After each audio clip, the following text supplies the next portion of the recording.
Hi hello ನಮಸ್ತೆ. Welcome to Patil study circle.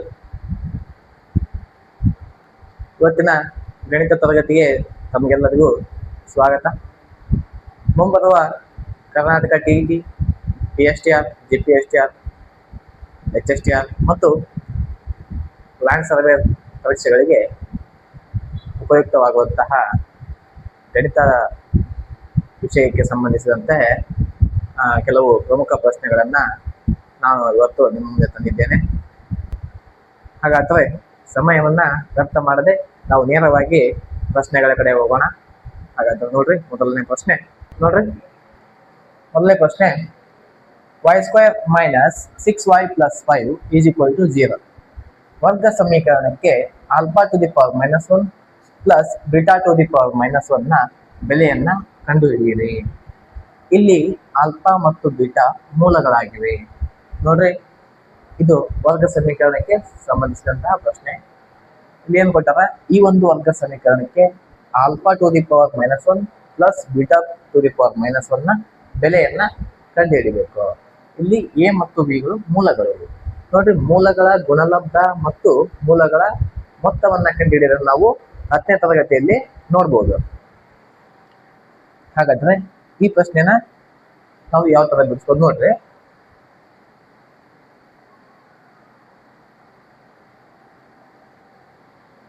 ax² plus bx plus c is equal to 0. ಈ ತರ ಇರುವಂತಹ ಸಮೀಕರಣಗಳನ್ನು ನಾವು ವರ್ಗ ಸಮೀಕರಣ ಅಂತ ಕರಿತೀವಿ.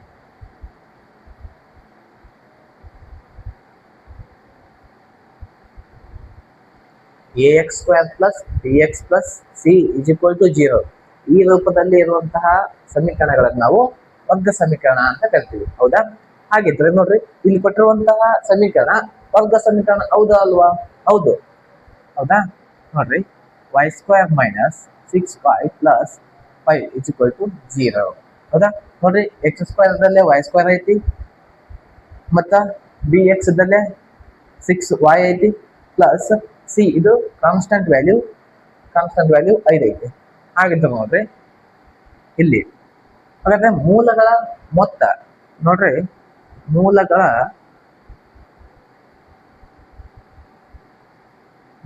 ಮೊತ್ತ ಅಂದ್ರೆ ಆಲ್ಫಾ ಪ್ಲಸ್ ಬೀಟಾ. ಮೂಲಗಳ ಮೊತ್ತವನ್ನ ಕಂಡುಹಿಡಿಯೋದು ನೋಡ್ರಿ, ಮೈನಸ್ ಬಿ ಬೈ ಎ ಇದು ಮೂಲಗಳ ಮೊತ್ತ. ಹಾಗಿದ್ರೆ ಇಲ್ಲಿ ಕೊಟ್ಟಿರುವಂತಹ ವರ್ಗ ಸಮೀಕರಣದಲ್ಲಿ ಬಿ ದ ಬೆಲೆ ಏನು ನೋಡ್ರಿ, ಬಿ ದ ಬೆಲೆ ಏನೈತಿ? -6 ಐತಿ. ಇಲ್ಲಿ ಆಲ್ರೆಡಿ ಸಮೀಕರಣದಲ್ಲಿ ಮೈನಸ್ ಐತಿ, ಇದು -6 ಐತಿ. ಹಾಗಾಗಿ -6 ಡಿವೈಡೆಡ್ ಬೈ ನೋಡ್ರಿ, ಎ ದ ಬೆಲೆ ಏನೈತಿ? ಇಲ್ಲಿ ಏನಿಲ್ಲ ಅಂದ್ರೆ ಕೂಡ 1. ಹಾಗಾಗಿ ಎ ದ ಬೆಲೆ 1. ನೋಡ್ರಿ, ಇದು ಏನಾಗುತ್ತಾ? ಮೈನಸ್ ಇಂಟು ಮೈನಸ್ ಪ್ಲಸ್, ಹಾಗಾಗಿ +6 ಆಗುತ್ತೆ. ಹೌದಾ? ನೆಕ್ಸ್ಟ್ ನೋಡ್ರಿ, ಮೂಲಗಳ ಗುಣಲಬ್ಧ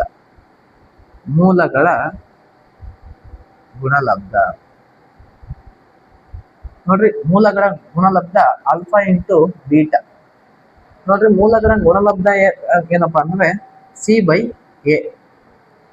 ನೋಡ್ರಿ, ಕೊಟ್ಟಿರುವಂತಹ ವರ್ಗ ಸಮೀಕರಣದಲ್ಲಿ ಸಿ ದ ಬೆಲೆ ಏನೇ? ಸಿ ದ ಬೆಲೆ 5. ಹಾಗಾದ್ರೆ ಎ ದ ಬೆಲೆ 1. ಹಾಗಾದ್ರೆ ಇದೇನಾಗುತ್ತಾ? 5/1 ಅಂದ್ರೆ 5. ಹೌದಾ? ನಮ್ಗೆ ಏನ್ ಸಿಕ್ತಿಲ್ಲಿ? Alpha plus beta is equal to 6. Alpha into beta 5. ಅವ್ರೇನ್ ಕೇಳಿದಾರೆ ನೋಡ್ರಿ, α⁻1 ಪ್ಲಸ್ β⁻1 ನ ಬೆಲೆಯನ್ನ ಕಂಡುಹಿಡಿಬೇಕು. ಹಾಗಾದ್ರೆ ನೋಡ್ರಿ, ಇಲ್ಲಿ α⁻1 ಪ್ಲಸ್ β⁻1. ನೋಡ್ರಿ, ಈ α⁻1 ಮತ್ತು β⁻1 ನಾವು ಯಾವ ತರ ಬರೀಬಹುದು ನೋಡ್ರಿ. ಇದನ್ನ 1/α ಪ್ಲಸ್ 1/β ಅಂತ ಬರೀಬಹುದಾ? 1/α ಪ್ಲಸ್ 1/β. ನೋಡ್ರಿ, 1/α ಅಂದ್ರೆ ಇದನ್ನ ನಾವು α⁻1 ಅಂತ ಬರ್ಕೋಬಹುದು. ಹೌದಾ? ಹಾಗಾದ್ರೆ ನೋಡ್ರಿ, ಇಲ್ಲಿ ಈ 1/α ಪ್ಲಸ್ 1/β ನಾವು ಕೂಡಿಸಿದಾಗ ಏನಾಗುತ್ತದೆ?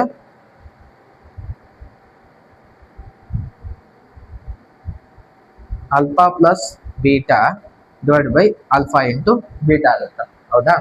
ಹಾಗಾದ್ರೆ ನೋಡ್ರಿ, ನಮ್ಗೆ ವ್ಯಾಲ್ಯೂ ಗೊತ್ತು, ಎ ಪ್ಲಸ್ ಆಲ್ಫಾ ಪ್ಲಸ್ ಬೀಟಾದ ವ್ಯಾಲ್ಯೂ ಏನೈತಿ 6 ಐತಿ. ಆಲ್ಫಾ ಇಂಟು ಬೀಟಾದ ವ್ಯಾಲ್ಯೂ ಏನೈತಿ 5 ಐತಿ. ಹಾಗಾದ್ರೆ ಕೊಟ್ಟಿರುವಂತ ಇಲ್ಲಿ ಬಂದಿರುವಂತ ವ್ಯಾಲ್ಯೂವನ್ನ ಇದ್ರಲ್ಲಿ ಹಾಕ್ರೆ ಏನಾಗುತ್ತೆ ನೋಡ್ರಿ, ಇದು ಎ ಪ್ಲಸ್ ಅಲ್ಲ ಆಲ್ಫಾ ಪ್ಲಸ್ ಬೀಟಾ ಅಂದ್ರೆ 6 divided by alpha into beta ಅಂದ್ರೆ 5. ಹೌದಾ? ಹಾಗಾದ್ರೆ alpha to the power -1 plus beta to the power -1 is equal to 6/5. ಇದು ನಾವು ಬೇಕಾಗಿರುವಂತಹ ಆನ್ಸರ್. ಹೌದಾ? ನೋಡ್ರಿ, ಸಿಂಪಲ್ ಐತಿ. ಹೌದಾ? ಕನ್ಫ್ಯೂಸ್ ಮಾಡ್ಕೋಬಾರ್ದು. ನೋಡ್ರಿ, ನೀಟಾಗಿ ಕ್ವಶನ್ ಓದ್ಬೇಕು, ಆಮೇಲೆ ಬಿಡಿಸ್ತಾ ಹೋಗ್ಬೇಕು. ಹೌದಾ? ಇವೆಲ್ಲ NCERT ಬುಕ್ ನಲ್ಲಿ ಇರುವಂತಹ ಪ್ರಶ್ನೆಗಳು. ನಾವು NCERT ಬುಕ್ ಅನ್ನು ಯಾವಾಗ ನೀಟಾಗಿ ಓದ್ತೀವಿ ಅವಾಗ ಇಂಥ ಲೆಕ್ಕಗಳು ನಾವು ಈಸಿಯಾಗಿ ಮಾಡ್ಬೋದು. ನೋಡ್ರಿ, ನೋಟ್ಸ್ ಯಾರಾದ್ರೂ ಸಾಧ್ಯವಾದ್ರೆ ನೋಟ್ಸ್ ಮಾಡ್ಕೊಳ್ಳಿ. ನೆಕ್ಸ್ಟ್ ಎರಡನೇ ಪ್ರಶ್ನೆ ನೋಡ್ರಿ, 14 ಸೆಂಟಿಮೀಟರ್ ತ್ರಿಜ್ಯವಿರುವ ಚಕ್ರವು 704 ಮೀಟರ್ ದೂರ ಕ್ರಮಿಸಲು ಎಷ್ಟು ಬಾರಿ ತಿರುಗಬೇಕು? ನೋಡ್ರಿ, 14 ಸೆಂಟಿಮೀಟರ್ ತ್ರಿಜ್ಯವಿರುವಂತಹ ಒಂದು ಚಕ್ರವು 704 ಮೀಟರ್ ದೂರವನ್ನ ಕ್ರಮಿಸಲು ಅದು ಎಷ್ಟು ಬಾರಿ ತಿರುಗಬೇಕು ಅದನ್ನ ಕೇಳಿದ್ದಾರೆ. ಹಾಗಾದ್ರೆ ನೋಡ್ರಿ, ಚಕ್ರ ಯಾವ ಶೇಪ್ ಅಲ್ಲಿ ಇರುತ್ತೆ? ರೌಂಡ್ ಶೇಪ್ ಅಲ್ಲಿ ಇರುತ್ತೆ. ಹೌದಾ? ನಾವು ಮೊದಲು ಏನ್ ಮಾಡೋಕೆ, ಈಗ ಆ ಚಕ್ರದ ಸುತ್ತಳತೆಯನ್ನ ಕಂಡುಹಿಡಿಬೇಕು. ಚಕ್ರದ ಸುತ್ತಳತೆ ನೋಡ್ರಿ, ಚಕ್ರದ ಸುತ್ತಳತೆ ಅಂದ್ರೆ ಒಂದೇ, ವೃತ್ತದ ಸುತ್ತಳತೆ ಅಂದ್ರೆ ಕೂಡ ಒಂದೇ. ಯಾಕಂದ್ರೆ ಚಕ್ರ ಕೂಡ ಒಂದು ವೃತ್ತಾಕಾರವಾಗಿರುವಂತಹ ವಸ್ತು. ಹಾಗಾಗಿ ಚಕ್ರದ ಸುತ್ತಳತೆಯನ್ನು 2πr. ಹೌದಾ? ನೋಡ್ರಿ, ಆರ್ ಅಂದ್ರೆ ಏನು? ತ್ರಿಜ್ಯ. ಅವರೇ ಕೊಟ್ಟಾರೆ ಎಷ್ಟು? 14 ಸೆಂಟಿಮೀಟರ್. ಹೌದಾ? ನೋಡ್ರಿ, ಕೊಟ್ಟಿರುವಂತಹ ವ್ಯಾಲ್ಯೂವನ್ನ ಈ ಸಮಯ ಇಕ್ವೇಶನ್ ಅಲ್ಲಿ ಹಾಕ್ರಿ. 2 ಇಂಟು 5 ಅಂದ್ರೆ 22/7 ಇಂಟು 14 ಸೆಂಟಿಮೀಟರ್. ಹೌದಾ? ನೆಕ್ಸ್ಟ್ ನೋಡ್ರಿ, ಇವಾಗ ಒಂದೇ, ಇವಾಗ ಎಳ್ಳೆ 14. ಈಗ 22 44 ಇಂಟು 2 ಎಷ್ಟಾಗುತ್ತೆ? 88 ಸೆಂಟಿಮೀಟರ್. ಹೌದಾ? ನೆಕ್ಸ್ಟ್ ಏನ್ ಮಾಡಕ್ ನೋಡ್ರಿ, ಇಲ್ಲಿ ಕ್ರಮಿಸಿದ ದೂರ ನೋಡ್ರಿ, ಕ್ರಮಿಸಿದ ದೂರ ಎಷ್ಟು? 704 ಮೀಟರ್. ಹೌದಾ? 704 ಮೀಟರ್. ನಮಗೆ ಚಕ್ರದ ಸುತ್ತಳತೆ ಸೆಂಟಿಮೀಟರ್ ಅಲ್ಲಿ ಬರುತ್ತೆ, ಆದ್ರೆ ಕ್ರಮಿಸಿದ ದೂರ ಮೀಟರ್ ಅಲ್ಲಿ ಐತಿ. ಹಾಗಾಗಿ ನಾವೇನ್ ಮಾಡೋಕೆ, ಈಗ ಕ್ರಮಿಸಿದ ದೂರವನ್ನ ಸೆಂಟಿಮೀಟರ್ಗೆ ಕನ್ವರ್ಟ್ ಮಾಡಬೇಕು. ಸೆಂಟಿಮೀಟರ್ ಕನ್ವರ್ಟ್ ಮಾಡ್ಬೇಕಂದ್ರೆ ಏನ್ ಮಾಡಬೇಕು? 704 ಇಂಟು 100 ಅನ್ನ ಇಂಟು ಮಾಡಬೇಕು. ಹೌದಾ? 100 ಅನ್ನ ಇಂಟು ಮಾಡಿದ್ರೆ ಎಷ್ಟಾಗುತ್ತೆ? ಇದು 70400. ಹೌದಾ? ಸೆಂಟಿಮೀಟರ್. ಇದೇನು? ಕ್ರಮಿಸಿದ ದೂರ, ಚಕ್ರವು ಕ್ರಮಿಸಿದ ದೂರ. ಹೌದಾ? ನೆಕ್ಸ್ಟ್ ಈಗ ನಮಗೇನ್ ಬೇಕು? ಎಷ್ಟು ಬಾರಿ ತಿರುಗಬೇಕು? ಹೌದಾ? ಎಷ್ಟು ಬಾರಿ ತಿರುಗಬೇಕಂದ್ರೆ ಏನ್ ಮಾಡ್ಬೇಕು ನೋಡ್ರಿ, ಇಲ್ಲಿ ಕ್ರಮಿಸಿದ ದೂರ ಡಿವೈಡೆಡ್ ಬೈ ಚಕ್ರದ ಸುತ್ತಳತೆ.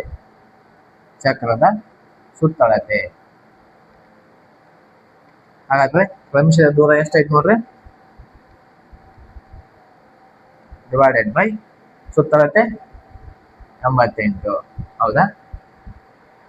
70,400 ಡಿವೈಡೆಡ್ ಬೈ 88. ಇದನ್ನ ಕಡ್ತಾ ಹೊಡೆದಾಗ ಎಷ್ಟಾಗುತ್ತೆ? 800. ಇದೇನು 800 ಅನ್ನೋದು ಸುತ್ತುಗಳ ಸಂಖ್ಯೆ.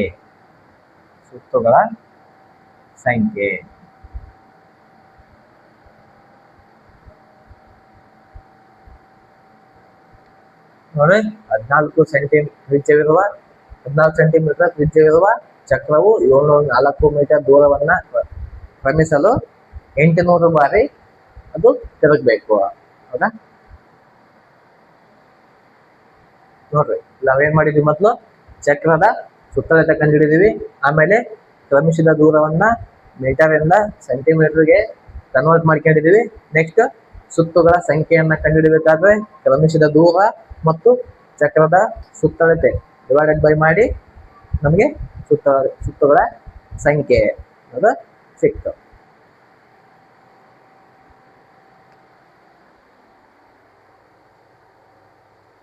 ಮೂರನೇ ಪ್ರಶ್ನೆ, 125 ಟು ದಿ ಪವರ್ ಆಫ್ 2/3 ಗೆ ಸಮನಾದ ಮೌಲ್ಯ ಯಾವುದು?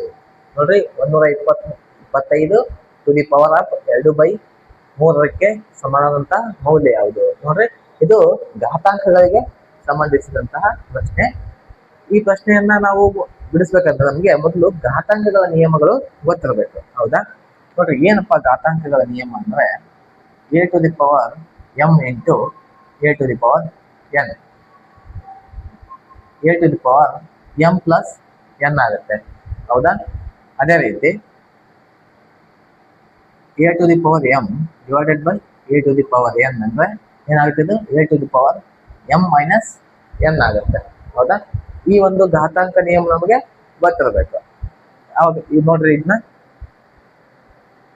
ನೋಡ್ರಿ, 125 ಟು ದಿ ಪವರ್ ಆಫ್ 2/3. ಹಾಗಾದ್ರೆ ನಾವು ಇಲ್ಲಿ ಈ 125 ಏನಂತ ಬರೀಬಹುದು? ನೋಡ್ರಿ, 5 ಕ್ಯೂಬ್ ಅಂತ ಬರೀಬಹುದಾ? ಹೌದಾ? 5ರ ಕ್ಯೂಬ್ ಎಷ್ಟು? 125 2/3. ಹೌದಾ? ನೋಡ್ರಿ, ಇನ್ನೊಂದು a to the power m to the power of n ಅಂದ್ರೆ a to the power m into n ಆಗುತ್ತೆ. ಹೌದಾ? ನೋಡ್ರಿ, ಅದೇ ರೀತಿ ನೋಡ್ರಿ, ಇದನ್ನ ಈ 125 5 ಕ್ಯೂಬ್ ಅಂತ ಬರ್ತೀವಿ, whole to the power of 2/3. ಈಗ ನೋಡ್ರಿ, a to the power m whole to the power n, a to the power m into n. ಅದೇ ರೀತಿ ಇದನ್ನ ನಾವು ಬರ್ಕೊಂಡಾಗ ನೋಡ್ರಿ ಏನಾಗುತ್ತೆ? ಇದು 5 ಕ್ಯೂಬ್ ಇಂಟು 2/3. ಹೌದಾ? ನೋಡ್ರಿ, ಈ ರೂಪದಲ್ಲಿ ಐತಾ ಇದೆ. ಈಗ ಈ 3 ಕ್ಯಾನ್ಸಲ್, ಏನು ಉಳಿತು ನಮಗೆ?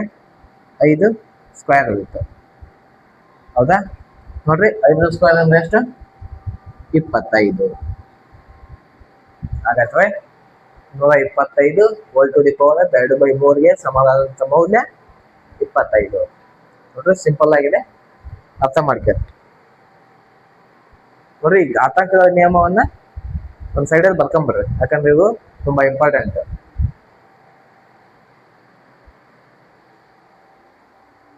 ನೆಕ್ಸ್ಟ್ 4ನೇ ಪ್ರಶ್ನೆ ನೋಡ್ರಿ, 9 ಕಿತ್ತಳೆಗಳ ಖರೀದಿಸಿದ ಬೆಲೆಯು 12 ಕಿತ್ತಳೆಗಳ ಮಾರಿದ ಬೆಲೆಗೆ ಸಮನಾಗಿದ್ದರೆ ನಿವ್ವಳ ಫಲಿತಾಂಶವೇನು? ನೋಡ್ರಿ, ಇಲ್ಲಿ ಏನ್ ಕೊಡ್ತಾರ?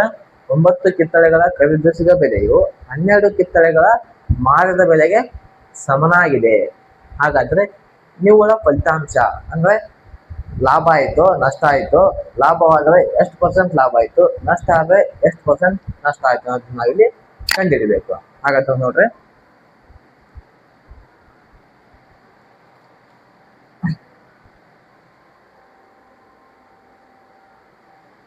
ನೋಡ್ರಿ, 9 ಕಿತ್ತಳೆಗಳ ಖರೀದಿಸಿದ ಬೆಲೆ 12 ಕಿತ್ತಳೆಗಳ ಮಾರಿದ ಬೆಲೆಗೆ ಸಮ ಅಂತ ಕೊಟ್ಟಿದ್ದಾರೆ.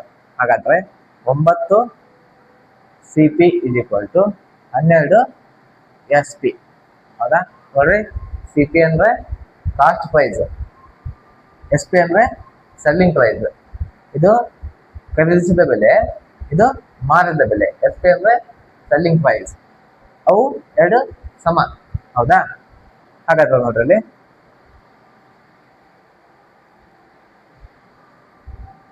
CP divided by SP = 12/9. ಹೌದಾ? ನೋಡ್ರಿ, ಈ ಸೆಲ್ಲಿಂಗ್ ಪ್ರೈಸ್ ಅನ್ನ ಈ ಕಡೆ ತಗೊಂಬರ್ರಿ, 9 ಈ ಕಡೆ ಕಳಿಸ್ರಿ. ಈ ಕಡೆ ತಂದು ಈ ಕಡೆ ಕಳಿಸಿದಾಗ ಏನಾಗುತ್ತದೆ?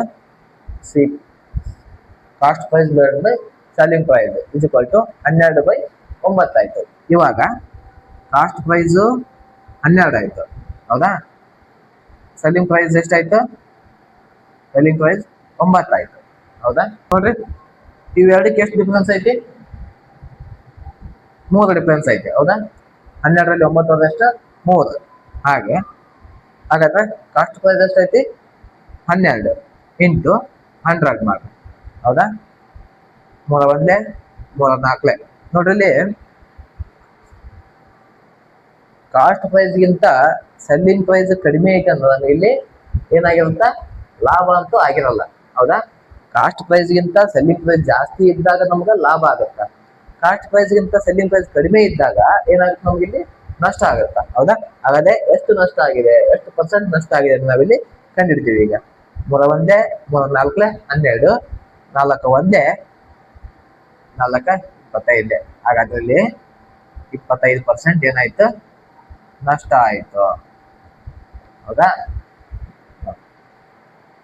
ಯಾವಾಗ್ಲೂ ಕಾಸ್ಟ್ ಪ್ರೈಸ್ಗಿಂತ ಸೆಲ್ಲಿಂಗ್ ಪ್ರೈಸ್ ಜಾಸ್ತಿ ಇದ್ದಾಗ ನಮ್ಗೆ ಲಾಭ ಆಗಿರುತ್ತೆ. ಕಡಿಮೆ ಇದ್ರೆ ಅಬ್ಸಲ್ಯೂಟ್ಲಿ ಅದು ನಷ್ಟನೇ ಆಗಿರುತ್ತೆ.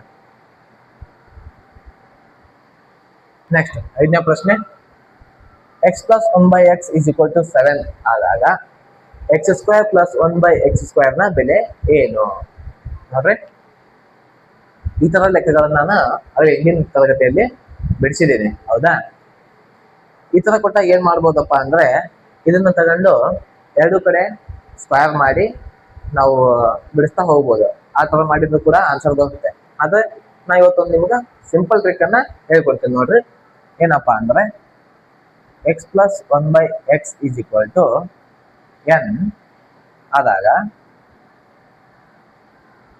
x² plus 1/x² is equal to n² minus 2 ಆಗಿರುತ್ತೆ. ಹೌದಾ? ನೋಡ್ರಿ, ಇದೇನು ಇವಾಗ ಇದು ನೋಡ್ರಿ ಏನಾಗುತ್ತದೆ, x plus 1/x is equal to 7. ಹೌದಾ? ಈಗ x² plus 1/x² is equal to 7² minus 2. ಹೌದಾ? 7² ಅಂದ್ರೆ 49 minus 2. 49 minus 2 ಅಂದ್ರೆ 47. ಹೌದಾ? ಇದೇನು ಸಿಂಪಲ್ ಟ್ರಿಕ್ ಇದೆ. ಹೌದಾ? ನೆನ್ಪಿಡ್ಬೇಕು. x plus 1/x is equal to n ಆದಾಗ x² plus 1/x² is equal to n² minus 2 ಆಗಿರುತ್ತೆ.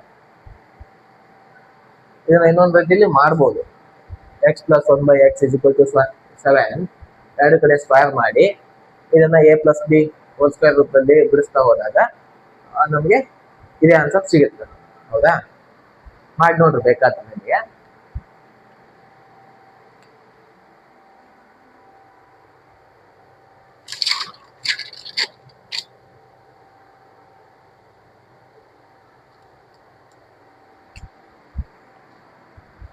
ಇನ್ನೊಂದು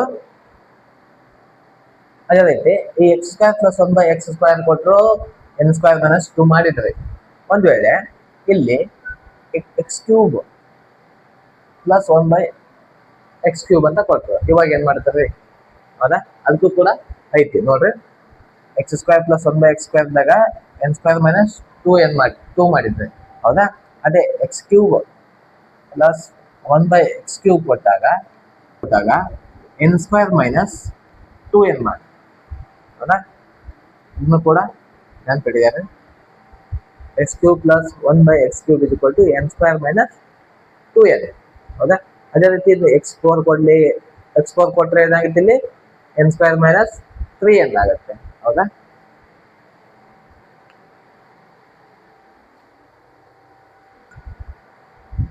ನೆಕ್ಸ್ಟ್ ನೋಡ್ರಿ, ಒಂದು ಸಮಾಂತರ ಚತುರ್ಭುಜದ ಆಧಾರ 9x² y ಮತ್ತು ಎತ್ತರ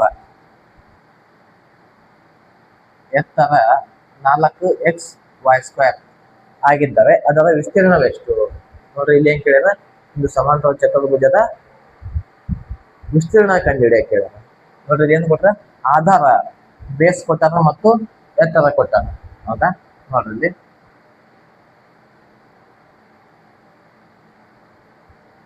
ಒಂದು ಸಮಾಂತರ ಚತುರ್ಭುಜ.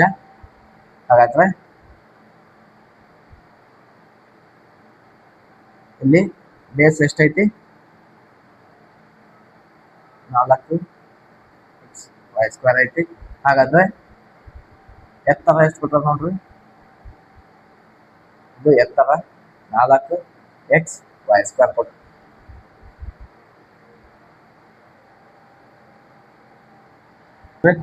ಇದು ಹೈಟ್, ಇದು ಬೇಸ್. ಹಾಗಾದ್ರೆ ಸಮಾಂತರ ಚತುರ್ಭುಜದ ವಿಸ್ತೀರ್ಣವನ್ನ ಕಂಡುಹಿಡಿಯುವಂತ ಸೂತ್ರ ಏನೈತಿ? ವಿಸ್ತೀರ್ಣ ಇಸ್ ಈಕ್ವಲ್ ಟು ಆಧಾರ ಇಂಟು ಎತ್ತರ ಅಥವಾ ಬೇಸ್ ಇಂಟು ಹೈಟ್ ಅಂತ ಹೇಳ್ಬೋದು. ಹೌದಾ? ಹಾಗಾದ್ರೆ ಆಧಾರ ಎಷ್ಟೈತೆ ನೋಡ್ರಿ, 9 x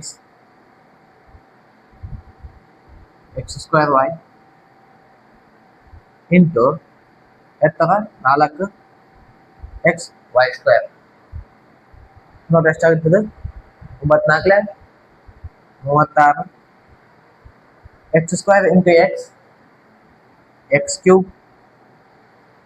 y into x² y² ಹಾಗಾದ್ರೆ ಈ ಸಮಾಂತರ ಚತುರ್ಭುಜದ ವಿಸ್ತೀರ್ಣ ಎಷ್ಟಾಯ್ತು ನೋಡ್ರಿ? 36 x³ y³. ನೆಕ್ಸ್ಟ್ 7ನೇ ಪ್ರಶ್ನೆ ನೋಡ್ರಿ, 1.2/3 2.1/4 8/15 ಗುಣಲಬ್ಧವನ್ನ ಕಂಡುಹಿಡಿಯಿರಿ. ನೋಡ್ರಿ ಸಿಂಪಲ್ ಐತಿ. ಮೊದಲು ಈ ಪೂರ್ಣಾಂಕದಲ್ಲಿ ಬಿದ್ದನ್ನ ನಾವು ಭಿನ್ನರಾಶಿ ರೂಪದಲ್ಲಿ ಬರ್ಕೋಬೇಕು. ಹಾಗಾದ್ರೆ ನೋಡ್ರಿ ಏನಾಗುತ್ತದೆ? 3 1 ಪ್ಲಸ್ 2 5/3 ಇಂಟು 4 8 ಪ್ಲಸ್ 1 9/4 ಇಂಟು ಇದು ಸಮಭಿನ್ನರಾಶಿ ಐತಿ. ನೆಕ್ಸ್ಟ್ ಇದು ನೋಡ್ರಿ, ಯಾವ ಸಂಖ್ಯೆಗಳಾದ್ರೂ ನಮ್ಗೆ ಕಡ್ತಾ ಹೋಗ್ತಾವ ಅಂದ್ರ ಕಡ್ತಾ ಹೊಡಿಬಹುದು. ಹೌದಾ? ನೋಡ್ರಿ 3 1 3 3 9 4 1 4 7 8. ನೆಕ್ಸ್ಟ್ ನೋಡ್ರಿ 3 1 3 5 5 1 5 1. ಹೌದಾ? ಹಾಗಾದ್ರೆ ಏನು ಉಳಿತು ನಮಗಿಲ್ಲಿ? 2 ಮಾತ್ರ ಉಳಿತು. ಹಾಗಾದ್ರೆ ಇವುಗಳ ಗುಣಲಬ್ಧ ಎಷ್ಟು? 2. ನೆಕ್ಸ್ಟ್ ನೋಡ್ರಿ 8ನೇ ಪ್ರಶ್ನೆ,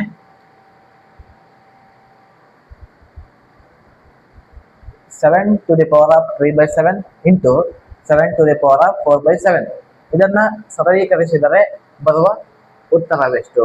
ನೋಡ್ರಿ ಇದು ಏನು ಘಾತಾಂಕಗಳಿಗೆ ಸಂಬಂಧಿಸಿದಂತ ಪ್ರಶ್ನೆ.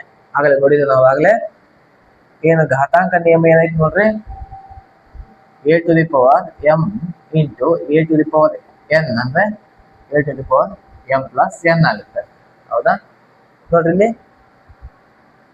7 to the power 3/7 into 7 to the power 4/7. ನೋಡ್ರಿ ಇಲ್ಲಿ 7 7 a ಇದ್ದ ಜಾಗದಲ್ಲಿ ಏನೈತಿ? 7 ಐತಿ. ಹೌದಾ? ಹಾಗಿದ್ರೆ ನಾವಿದ್ನ 7 to the power of 3/7 plus 4/7 ಅಂತ ಬರ್ಕೋಬಹುದಾ? ಬರುತ್ತೆ. ನೆಕ್ಸ್ಟ್ ನೋಡ್ರಿ, ಇಲ್ಲಿ ಛೇದಗಳು ಸಮ ಇದ್ದಾಗ ಅಂಶಗಳನ್ನು ನಾವಿಲ್ಲಿ ಆರಾಮಾಗಿ ಕೂಡಿಸ್ಬೋದು. ಛೇದಗಳ ಸಮ ಇಲ್ಲದೆ ಇದ್ದಾಗ ಅವುಗಳನ್ನ ಲಸ ತೆಗೆದು ನಾವು ಕೂಡಿಸ್ಬೋದು. ಈಗ ಛೇದಗಳು ಸಮ ಅದಾವ, ಹಾಗಾಗಿ ಡೈರೆಕ್ಟ್ ಆಗಿ ಕೂಡಿಸ್ಬೋದು. 7 to the power of 4 3 7/7. ಹೌದಾ? 7 1 7 1. ಹೌದಾ? ನೆಕ್ಸ್ಟ್ ನೋಡ್ರಿ ಏನು ಉಳಿತು? 7 to the power of 1 ಉಳಿತು. 7 to the power of 1 ಅಂದ್ರೆ ಎಷ್ಟು? 7. ನೋಡ್ರಿ ಇದನ್ನು ಸರಳೀಕರಿಸಿದಾಗ ನಮ್ಗೆ ಏನು ಬರುತ್ತೆ? 7 ಬರ್ತದೆ. ನೆಕ್ಸ್ಟ್ 9ನೇ ಪ್ರಶ್ನೆ, 7m²n ರಿಂದ -5m²n ಅನ್ನು ಕಳೆಯಿರಿ. ನೋಡ್ರಿ ಏನ್ ಸ್ವಲ್ಪ ಕಳೆಯಲಿಕ್ಕೆ ಹೇಳಕತ್ತೀರಿ, ಏನ್ ಆರಾಮಾಗಿ ಮಾಡಿಬಿಡ್ತೀವಿ ಅಂತ ಹೇಳ್ಬೋದು. ಬಟ್ ಆದ್ರೆ ಕೆಲವೊಬ್ರು ಕನ್ಫ್ಯೂಸ್ ಆಗ್ತಾರ. ಎಲ್ಲಿ ಕನ್ಫ್ಯೂಸ್ ಆಗ್ತಾರ ನೋಡ್ರಿ, 7 to the power of m²n ನೋಡ್ರಿ ಏನ್ ಕೊಟ್ರ? ಕಳೆಯಿರಿ ಅಂತ ಕೊಟ್ರ. ನಾವೇನ್ ಮಾಡ್ತೀವಿ? ಮೈನಸ್ ಹಾಕ್ತೀವಿ. ನೆಕ್ಸ್ಟ್ ಏನ್ ಮಾಡ್ತೀವಿ? 5m²n ಅಂತ ಬರ್ಬಿಡ್ತೀವಿ. ಹೌದಾ? ಅವಾಗ ಏನಾಗುತ್ತದೆ? 7ರಲ್ಲಿ 5 ಹೋದ್ರೆ 2m²n ಅಂತ ಬರ್ತೀವಿ. ಆದ್ರೆ ನೋಡ್ರಿ ಇಲ್ಲಿ ಏನ್ ಕೊಟ್ರು? ಅವಾಗ -5 ಅಂತ ಕೊಟ್ರು. ಮೈನಸ್ ಹಾಕೋದನ್ನ ನಾವಿಲ್ಲಿ ಮರಿಬಾರ್ದು. ಹೌದಾ?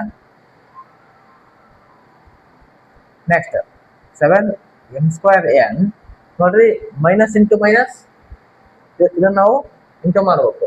ಮೈನಸ್ ಇಂಟು ಮೈನಸ್ ಪ್ಲಸ್ ಆಗುತ್ತೆ. 5m²n.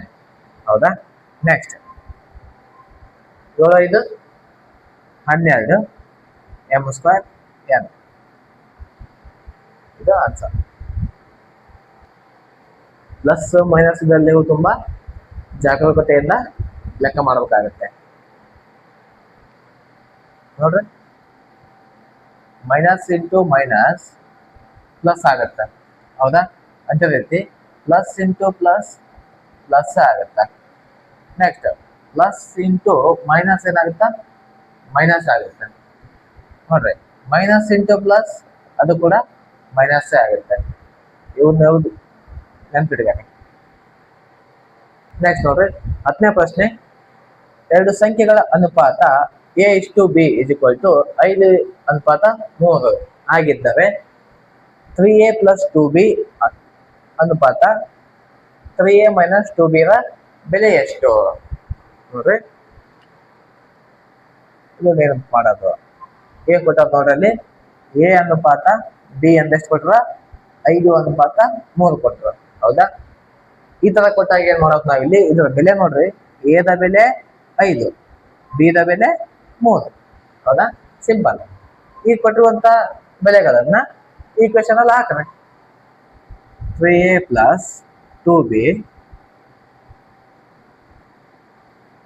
3A - 2B, ಹೌದಾ? 3 ಇಂಟು A ದ ಬೆಲೆ ಎಷ್ಟಾಯ್ತು ನೋಡ್ರಿ? 5 ಪ್ಲಸ್ 2 ಇಂಟು B ದ ಬೆಲೆ 3, 3 ಇಂಟು 5 ಮೈನಸ್ 2 ಇಂಟು 3, 5 3 15 ಪ್ಲಸ್ 3 6.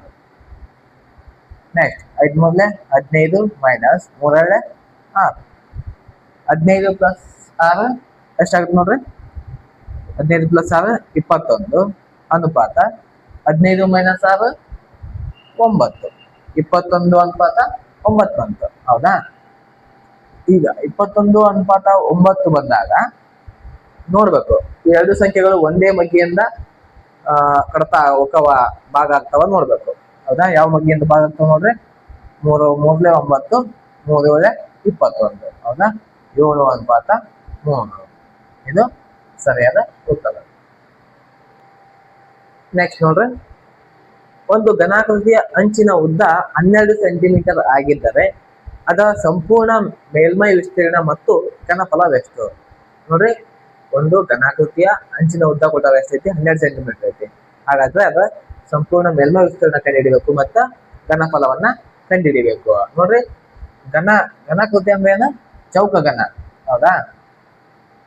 ಚೌಕ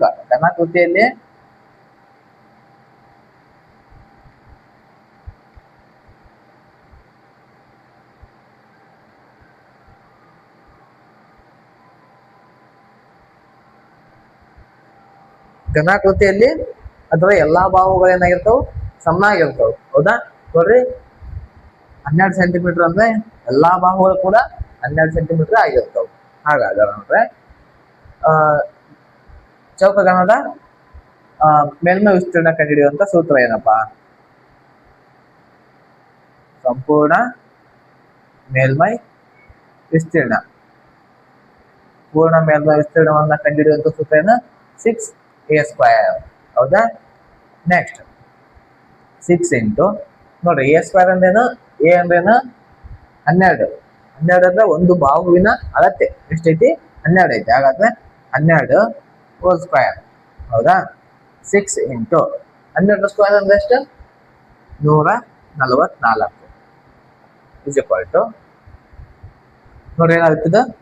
6 4 24 ಬೆಲೆ 2, 6 4 22 2 24 ಅಲ್ಲ 6 4 24 ಬೆಲೆ 2, 6 4 24 2 26 ಬೆಲೆ 2, 6 1 6 2 864 ಸೆಂಟಿಮೀಟರ್ ಸ್ಕ್ವೇರ್. ಇದೇನು? ಸಂಪೂರ್ಣ ಮೇಲ್ಮೈ ವಿಸ್ತೀರ್ಣ 864 ಸೆಂಟಿಮೀಟರ್ ಸ್ಕ್ವೇರ್. ಇನ್ನೆಷ್ಟು? ಘನಫಲ. ಚೌಕಘನದ ಘನಫಲ ಕಂಡುಹಿಡಿಯುವಂತ ಸೂತ್ರ ಏನು? A³ ಹೌದಾ? ಹಾಗಾದ್ರೆ A ಎಷ್ಟಾಯ್ತು ನೋಡ್ರಿ? 12 ಹೋಲ್ ಕ್ಯೂಬ್. ಹಾಗಾದ್ರೆ 12 ಕ್ಯೂಬ್ ಅಂದ್ರೆ ಎಷ್ಟು? 12 ಕ್ಯೂಬ್ ಅಂದ್ರೆ 1728 ಕ್ಯೂಬಿಕ್ ಸೆಂಟಿಮೀಟರ್, ಹೌದಾ? ಈ ಘನಾಕೃತಿಯ ಸಂಪೂರ್ಣ ಮೇಲ್ಮೈ ವಿಸ್ತೀರ್ಣ 864 ಸೆಂಟಿಮೀಟರ್ ಸ್ಕ್ವೇರ್. ಘನಫಲ 1728 cubic centimetre.